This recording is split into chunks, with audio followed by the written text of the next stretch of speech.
देवांश और जानवी पड़ोसी थे, सहपाठी थे और साथी भी। घुटनों के खरोंच से लेकर पहले दिल टूटने तक वे हमेशा एक दूसरे के साथ रहे। जानवी 8 साल। देव, जब हम बड़े हो जाएंगे तो साथ मिलकर अपनी कंपनी खोलेंगे। देवांश हंसते हुए, कैसी कंपनी? जानवी, कुछ बड़ा, जिस पर हमारा नाम हो, लोग हमें जानेंगे। देवांश, ठीक है, हम इसे डीजे क्रिएशंस कहेंगे। उन्होंने चॉकलेट से सनी उंगलियों से इस वादे पर मुहर लगा दी। 15 साल बाद वह बचपन का सपना अब एक कल्पना नहीं रहा।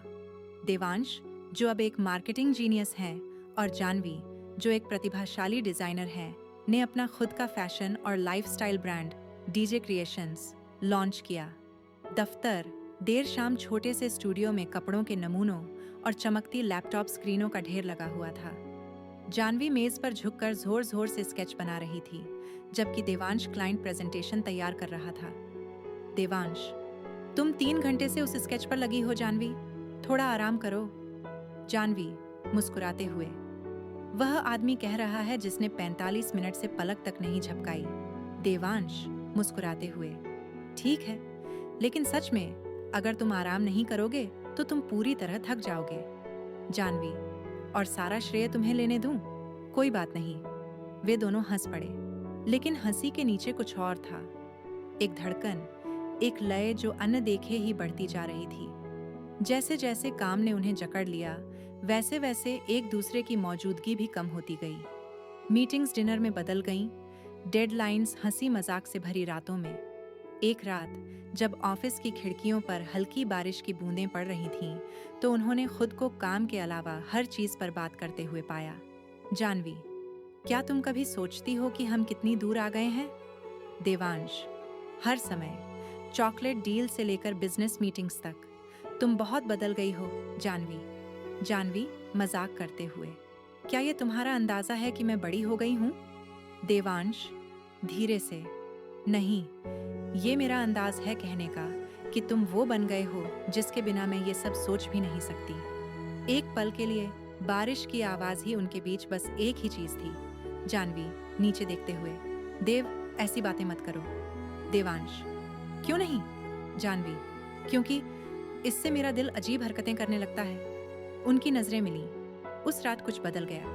एक लकीर धुंधली हो गई। कंपनी बढ़ने लगी, निवेशक, नए ग्राहक, दबाव, लेकिन विकास के साथ गलतफहमियां भी आईं। देवांश, हमें नए डिजाइन कम करने होंगे, ग्राहक कुछ ज्यादा व्यावसायिक चाहते हैं। जानवी गुस्से से, तो तुम चाहते हो कि मैं रचनात्मकता को खिड़की से बाहर फेंक दूं? देवांश, मैं चाहता हूं कि हम जिंदा रहें। जानवी। जानवी, हम या तुम? खामोशी। उनके बीच की हवा चटक रही थी। पहली बार वे साथी नहीं बल्कि विरोधी थे। उस रात बाद में देवांश ऑफिस में अकेला बैठा अपनी मेज पर रखी एक तस्वीर को घूर रहा था। दोनों हाथ में आइसक्रीम लिए हंस रहे थे। देवांश खुद से, हम कब से ऐसे लड़ने लगे? और बाहर अपनी कार में बैठी जानवी स्टीयरिंग व्हील से फुसफुसाई, जानवी, उससे लड़ने में इतना दर्द क्यों होता है? दिन बीतते गए। तनाव तब तक बना रहा जब तक एक रात जानवी उसके अपार्टमेंट में नहीं आ गई। वह घबराई हुई लग रही थी, मानो अपने ही दिल से लड़ रही हो। जानवी, मैं माफी मांगने आई थी। देवांश, तुम्हें माफी मांगने की जरूरत नहीं है, मैं भी गलत था। जानवी, नहीं देव, मैं सिर्फ काम को लेकर नाराज नहीं थी। मैं इसलिए नाराज थी क्योंकि मुझे तुम्हारी बहुत परवाह है। वह स्तब्ध रह गया। देवांश धीरे से, तुम्हें लगता है कि मुझे परवाह नहीं है? जानवी, मुझे अब और नहीं पता। देवांश, तो चलो मैं तुम्हें दिखाता हूं। वह उनके करीब आया और उनके बीच की दूरी कम कर दी। बाहर की दुनिया धुंधली हो गई। सालों की दोस्ती, हंसी और खामोश चाहत को आखिरकार अपनी आवाज मिल गई, खामोशी में। कुछ महीनों बाद डीजे क्रिएशंस शहर के सबसे चर्चित ब्रांडों में से एक बन गया। उनकी केमिस्ट्री व्यापार में और प्यार में निर्विवाद थी। इंटरव्यू सीन रिपोर्टर, तो आपकी सफलता का राज क्या है? देवांश जानवी की तरफ मुस्कुराते हुए, हमने सबसे अच्छे दोस्त के रूप में शुरुआत की। जानवी अपना वाक्य पूरा करते हुए, और सीखा कि सबसे अच्छी साझेदारियां प्यार पर टिकी होती हैं। उन्होंने एक दूसरे को एक नज़र से देखा, ऐसी नज़र जिसने वो सब कह दिया जो शब्दों में नहीं कहा जा सकता। कुछ दोस्ती कभी फीकी नहीं पड़ती, वे बस बढ़ती हैं, विकसित होती हैं और एक दिन कुछ और बन जाती हैं। देवांश और जानवी ने सिर्फ एक कंपनी नहीं बनाई, उन्होंने साथ मिलकर एक जिंदगी बनाई। क्योंकि कभी कभी प्यार कहीं से भी नहीं आता, ये हमेशा से ही मौजूद रहा है, बस ध्यान दिए जाने का इंतजार कर रहा है। डीजे क्रिएशंस को घर घर में मशहूर हुए 1 साल हो गया था। यह ब्रांड अब मैगजीन में फीचर हो रहा था, उनके डिजाइन सेलिब्रिटीज पहन रहे थे और उनकी कहानी बचपन के सबसे अच्छे दोस्त जो बिजनेस पार्टनर और लवर बन गए थे, कई लोगों के लिए एक प्रेरणा थी। लेकिन परफेक्ट तस्वीरों और मुस्कुराते हुए इंटरव्यू के पीछे दरारें पड़ रही थीं। ऑफिस देर शाम देवांश इन्वेस्टर्स के साथ कॉल पर था, जबकि जानवी डिजाइन शीट्स पलट रही थी। उसका गुस्सा बढ़ता जा रहा था। देवांश कॉल पर, हाँ, हम डेडलाइन पूरी कर लेंगे, हमें बस नई लाइन को मार्केट ट्रेंड्स के हिसाब से थोड़ा एडजस्ट करना है। जानवी बीच में टोकते हुए, एडजस्ट? तुम्हारा मतलब है कि मैं जिस चीज पर 6 महीने से काम कर रही हूँ उसे पूरी तरह से बदल दूं? देवांश कॉल म्यूट करते हुए, जानवी, अभी नहीं। जानवी, तुम आजकल बस यही कहते हो, अभी नहीं। हमारा सपना तुम्हारा बिजनेस कब बन गया? उसने आह भरी और अपनी कनपटियों को रगड़ा। देवांश, क्या हम इस बारे में मीटिंग के बाद बात कर सकते हैं? जानवी दुखी होकर, तुम्हारा मतलब है कि जब तुम हम दोनों के लिए पहले ही फैसला कर चुके होगे? उसके जवाब देने से पहले ही वह मुड़ गई। उसकी हील्स की आवाज शांत ऑफिस में गूंज रही थी, वही ऑफिस जहां उन्हें कभी एक दूसरे से प्यार हुआ था। उन्होंने साथ में डिनर करना बंद कर दिया था। जो सुबह की कॉफी वह बनाती थी, वह अब बिना छुए पड़ी रहती थी। जो हंसी कभी उनके वर्क स्पेस में गूंजती थी, उसकी जगह मीटिंग्स और खामोशी ने ले ली थी। एक रात जानवी अपनी बालकनी में बैठी थी, स्केचबुक खुली हुई थी, नीचे शहर की लाइटें चमक रही थीं। जानवी खुद से, हमने कुछ बहुत खूबसूरत बनाया है देव, लेकिन मुझे डर है कि हम इसमें खुद को खो रहे हैं। उसका फोन बजा, देवांश का मैसेज था, पहले के लिए सॉरी, क्या हम कल बात कर सकते हैं? उसने जवाब देने से पहले काफी देर तक उसे देखा। हमें करना होगा। अगली सुबह वे अपने पसंदीदा कॉफी शॉप पर मिले, वही जहां वे कॉलेज के समय से जाते थे। एक दूसरे के सामने बैठना अजीब लग रहा था, उनके बीच इतनी सारी बातें अनकही थीं। देवांश, जानवी, मुझे पता है कि मैं दूर हो गया हूँ, मैं बस यह पक्का करना चाहता हूँ कि हम वह सब न खो दें जो हमने बनाया है। जानवी, और ऐसा करने में तुम हमें खो रहे हो, क्या तुम्हें यह नहीं दिखता? देवांश धीरे से, मुझे लगा कि प्यार का मतलब है उस चीज की रक्षा करना जिसके लिए हमने मेहनत की है। जानवी, नहीं देव, प्यार का मतलब है मौजूद रहना, सिर्फ बोर्डरूम में नहीं बल्कि मेरे दिल में भी। उसने उसे देखा, सच में देखा, और पहली बार देखा कि वह कितनी थकी हुई थी, वह कितनी अकेली थी, यहाँ तक कि उसके ठीक बगल में बैठे हुए भी।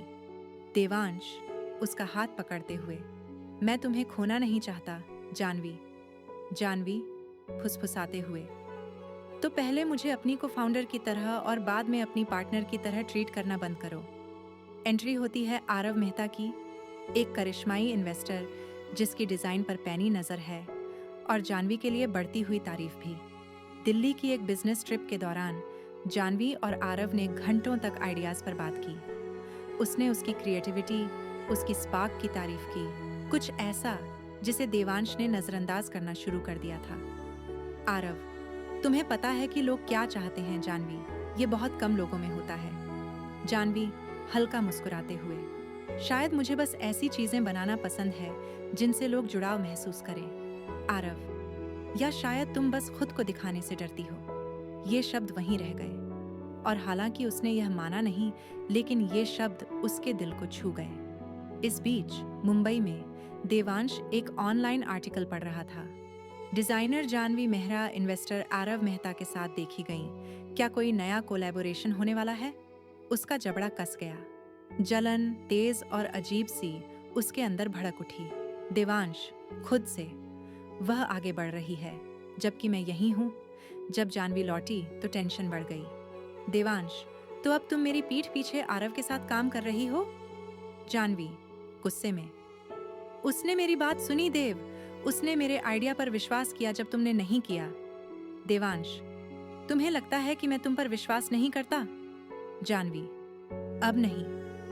वह उसके करीब आया, आवाज भर्रा गई। देवांश, तुम मेरे लिए सब कुछ हो जानवी, लेकिन मैं वह आदमी नहीं बन सकता जिसकी तुम्हें जरूरत है, और वह आदमी भी जो यह कंपनी चलाता है। जानवी, आंखों में आंसू, तो शायद तुम्हें चुनना होगा। और अपनी जिंदगी में पहली बार देवांश जवाब नहीं दे पाया। हफ्ते बीत गए। जानवी उनके शेयर किए हुए अपार्टमेंट से चली गई। उसके बिना ऑफिस खाली खाली लगता था। देवांश काम करता रहा, लेकिन उसकी सफलता अधूरी लगती थी। उसने खुद को उसी जगह पर खड़ा पाया जहां उन्होंने अपना पहला क्लाइंट साइन किया था, और उसे एहसास हुआ सारा पैसा, शोहरत और पहचान कुछ भी नहीं है अगर वह इसे शेयर करने के लिए वहां न हो। इस बीच जानवी ने अपना सोलो कलेक्शन लॉन्च किया, स्टिल ऑस। डिजाइन बहुत इमोशनल थे, हल्के रंग, नॉस्टैल्जिक पैटर्न और ब्रांड कैटलॉग में लिखी एक लाइन, उस इंसान के लिए जिसने मुझे सिखाया कि दोस्ती प्यार हो सकती है और प्यार दूरी के बावजूद जिंदा रह सकता है। महीनों बाद देवांश चुपचाप भीड़ में छिपा हुआ लॉन्च इवेंट में आया। जब जानवी बोलने के लिए स्टेज पर आई तो उसकी नजरें उससे मिलीं और दुनिया गायब हो गई। इवेंट के बाद वह उसके पास गया। देवांश, कलेक्शन बहुत सुंदर है। जानवी धीरे से मुस्कुराते हुए, यह हमसे इंस्पायर्ड है। देवांश, मुझे पता है, मैंने महसूस किया एक ठहराव, ऐसा ठहराव जिसमें हजार अनकही बातें छिपी हों। देवांश, मैंने अपना चुनाव कर लिया है जानवी, यह कंपनी नहीं है, ये तुम हो। जानवी आंखों में आंसू, क्या तुम पक्का कह रहे हो? देवांश मुस्कुराते हुए, मुझे किसी भी चीज का इतना यकीन पहले कभी नहीं हुआ। उसने उसका हाथ पकड़ा जैसे वे बचपन में पकड़ते थे और फुसफुसाया, देवांश, चलो फिर से शुरू करते हैं, पार्टनर के तौर पर हर चीज में। जानवी आंसुओं के बीच मुस्कुराते हुए, बस अगर इस बार तुम वादा करो कि हमें कभी नहीं भूलोगे। देवांश, फिर कभी नहीं। डीजे क्रिएटेंस डीजे एटेलियर बन गया, एक ऐसा ब्रांड जो सिर्फ सपनों पर नहीं बल्कि प्यार, माफी और दोबारा मिलने पर बना था। वे सिर्फ बिजनेस या जिंदगी में ही पार्टनर नहीं थे, वे सबसे अच्छे दोस्त थे जो अपने घर वापस आ गए थे, क्योंकि कभी कभी प्यार का मतलब एक दूसरे को कभी न खोना नहीं होता, इसका मतलब है बार बार वापस आना, बार बार।